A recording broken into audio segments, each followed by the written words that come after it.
તમે એમ કહો કે કરપ્શન નથી કરતા, 12 મહિના જેલમાં રહ્યા, રાજીનામું ન દઈ દેવું પડે? હવે વાત પછી નહીં, તમારા પૂરા થયા પ્રશ્નો નથી થયા. નથી થયા. ધણી વગરનું કામ રાખ્યું તમે. દિલ્હી આપણું રાજધાની એને ધણી વગરનું કરી નાખ્યું તમે. બોલો એ હવે તમારું નામ ખાલી બોલી દો. મારું નામ ભરત. એ ભાઈ મારી આમ ભાઈ કોઈ સાંભળો એ ભાઈ સાંભળો પણ મારી વાત સાંભળો. તમને ત્રણે ત્રણ જવાબ આપી દઉં છું. તો મિત્રો, ટ્રમ્પના પત્ની આવ્યા હતા, ભાઈ નરેન્દ્રભાઈ લઈને આવ્યા હતા.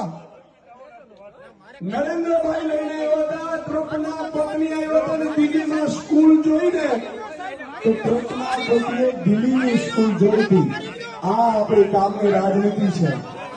અને એટલું નહીં, એ કહેતા હતા કે 100 કરોડની દારૂની આ હેરાફેરી કરી. ભાગી રહ્યો